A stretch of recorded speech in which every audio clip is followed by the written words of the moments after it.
Miradas cruzadas.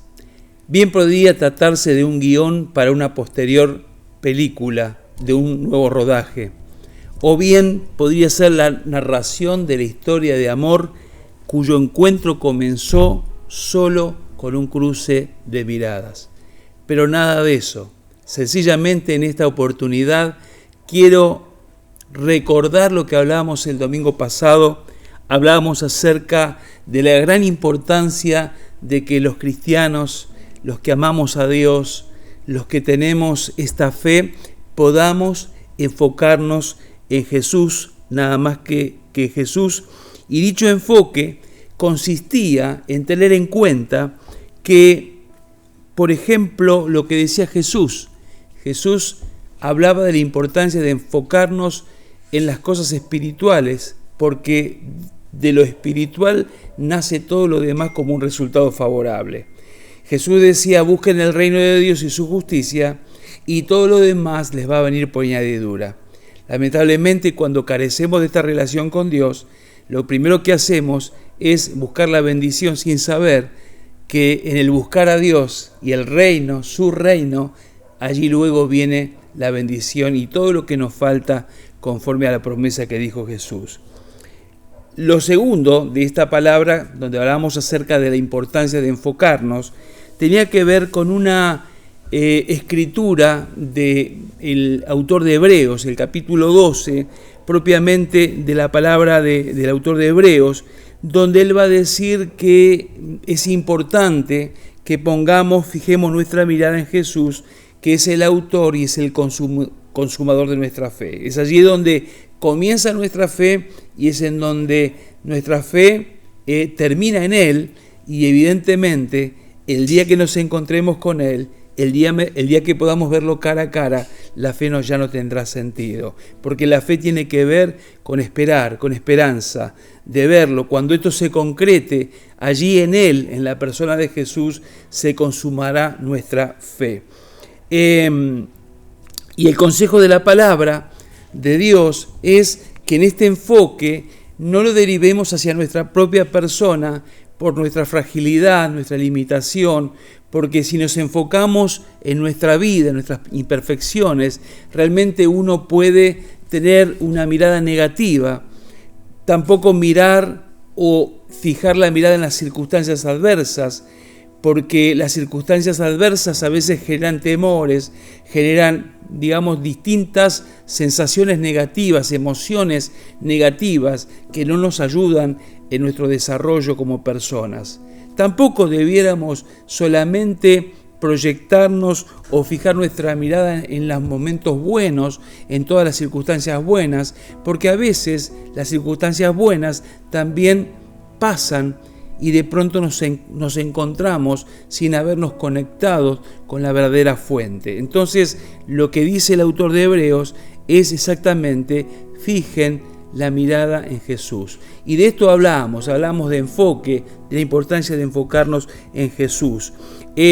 ¿Para qué? Bueno, para enfrentar los problemas y las crisis que son una realidad en toda persona que vive debajo del sol, y también para que podamos persistir en esta fe, ser consistentes en esta fe y recibir la corona que Dios prometió por medio de Jesucristo a todos aquellos que le creen, a todos aquellos que creen en el nombre del Hijo de Dios llamado Jesucristo.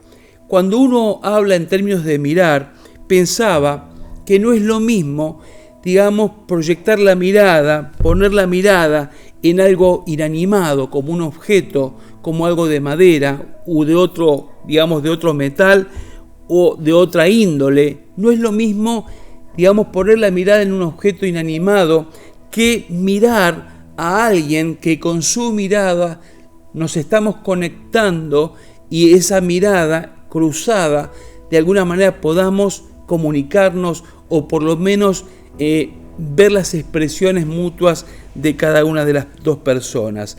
Claro, todo toma una dimensión diferente cuando nuestro enfoque se convierte se trata de una mirada fija hacia otra mirada fija en donde se cruzan y en donde allí surgen interpretaciones, situaciones, digamos, en donde nos estamos comunicando con la otra persona. Ese cruce de miradas puede afectar de manera positiva o negativa nuestra vida interior, porque cuántas cosas son capaces de, digamos, expresar nuestros ojos.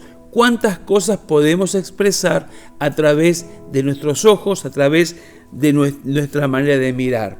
Y una mirada es silenciosa, pero obviamente llena de expresiones, algunas tristes, otras alegres, algunas amorosas, otras desamoradas, algunas inteligentes, otras intimidatorias, otras miradas son confiables, miradas frías, miradas cálidas, miradas soberbias y humildes.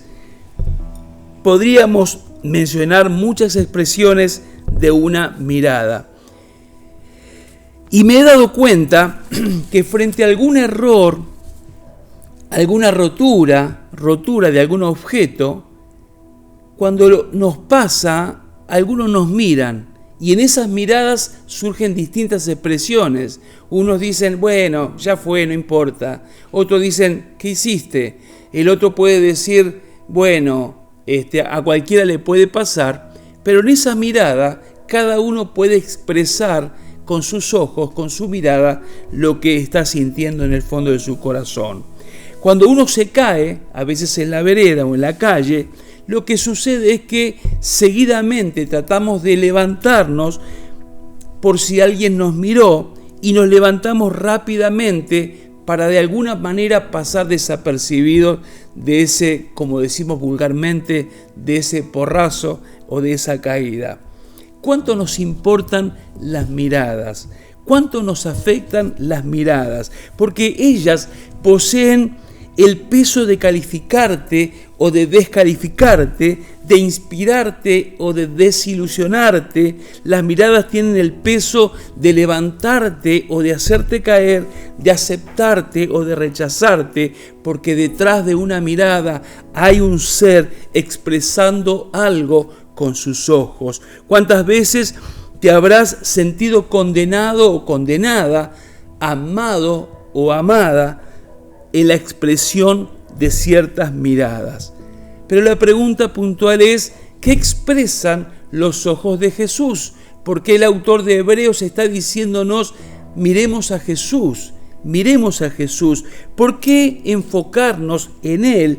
Y al escribir esta reflexión, al estar pensando en esto que quería compartirles a todos ustedes, es como que Dios me trasladaba a distintas situaciones y narraciones de la Biblia, especialmente en los Evangelios, donde encontramos, por ejemplo, en Lucas, y que lo escribe también Mateo y Marcos, y es respecto a distintas historias acerca de la mirada de Jesús.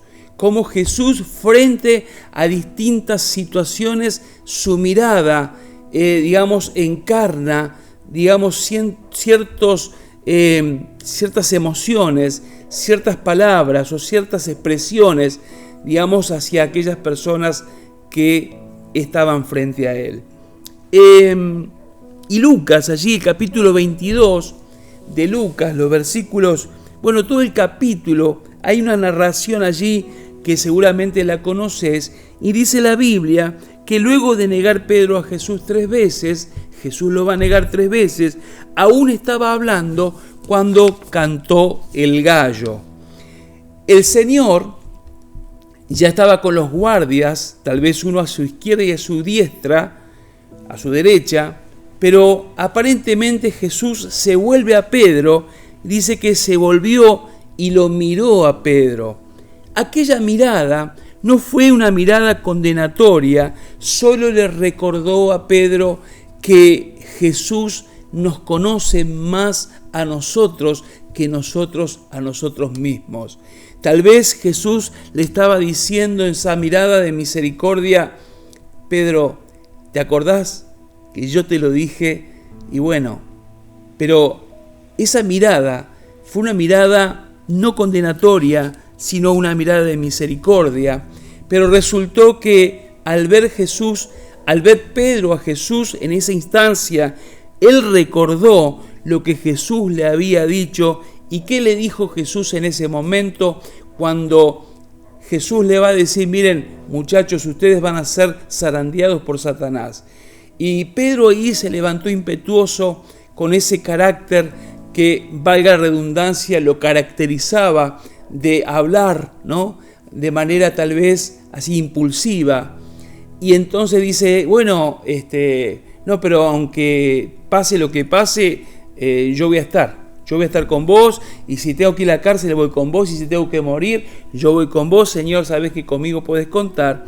Y en esa instancia Jesús le dice, te digo que, dice puntualmente Pedro, que hoy mismo, antes de que cante el gallo, habrás negado 3 veces que me conoces. Verso 34 del capítulo 22 de Lucas.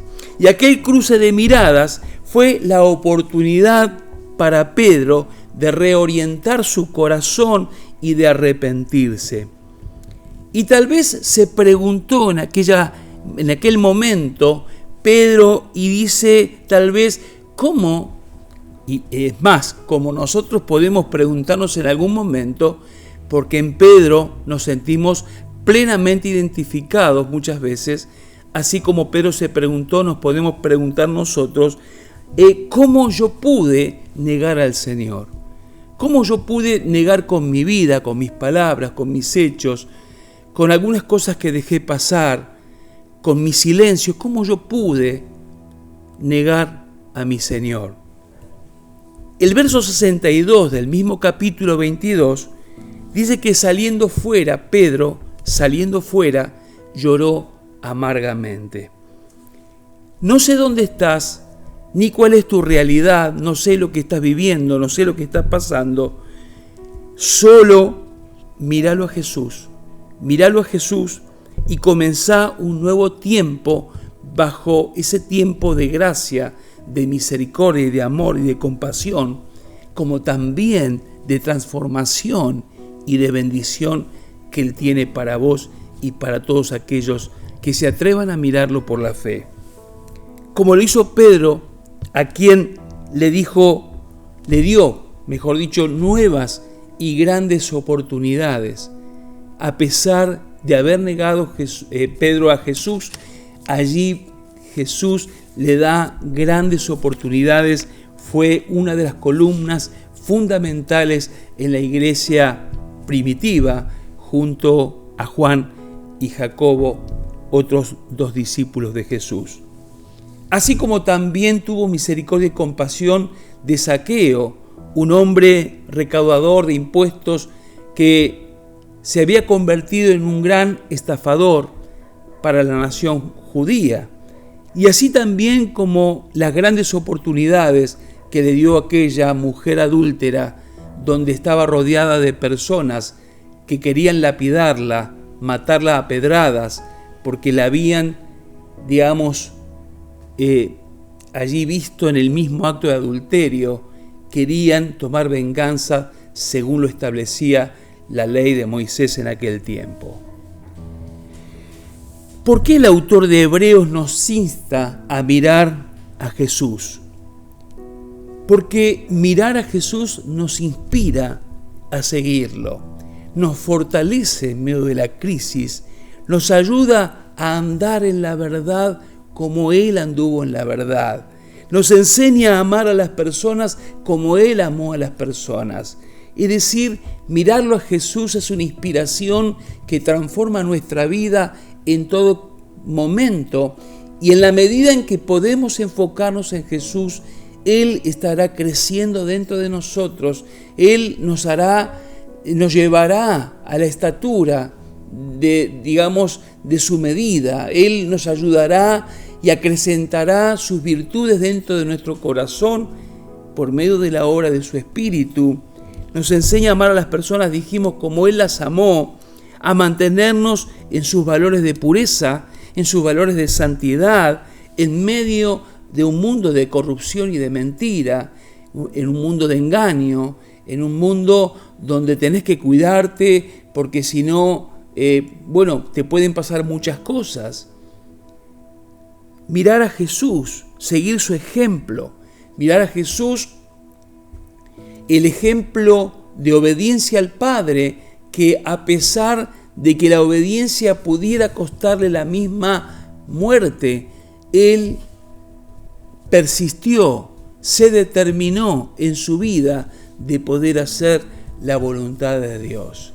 Y hacer la voluntad de Dios es lo mejor que puede pasarnos en términos de resultados que podamos tener en un futuro, pero muchas veces hacer la voluntad de Dios implicará ciertas situaciones de incomodidad, ciertas situaciones a veces hasta de sufrimiento, pero estamos determinados y pase lo que pase, queremos, y ojalá Dios nos ayude, queremos hacer la voluntad de Dios. Es decir, cuando miramos a Jesús, vemos en Jesús estas virtudes que nos inspiran a seguirle y a determinarnos en trabajar en nuestra vida interior, porque nuestro propósito es agradar a Cristo, agradar a Dios por medio de Jesucristo. Y por último decirte que cuando mirás a Jesús, cuando vos y yo miramos a Jesús, tu mirada se cruza con su mirada. Siempre que mires a alguien va a ser algo recíproco.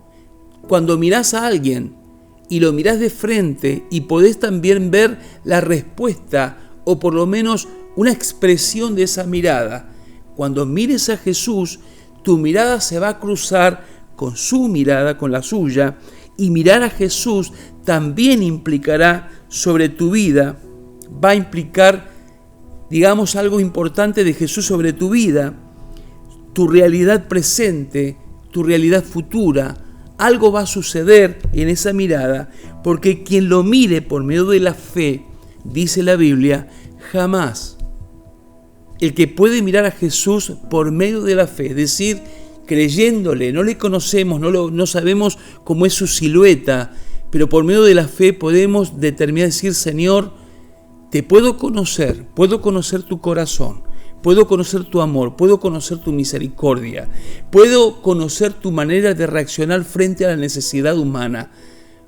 Señor, puedo saber que por medio de la fe jamás seré avergonzado. Cuando puedo mirarte y cuando puedo recibir esa mirada, yo sé ciertísimamente que nunca seré avergonzado. ¿Saben que el Salmo 34, 5 al 7 dice: los que miraron a Él fueron alumbrados y sus rostros no fueron avergonzados? Este pobre clamó y le oyó el Señor y lo libró de todas sus angustias. El ángel de Jehová, el ángel del Señor, acampa en derredor de todos los que le temen y los defiende. Ahora entiendo el énfasis del autor de Hebreos cuando está diciendo: amigos, iglesia, señores de este tiempo contemporáneo, miren a Jesús. Él es el autor de la fe y es el consumidor de esa fe. Miradas cruzadas. Cuando hablo de miradas cruzadas, de esto se trata, de que hay una reciprocidad.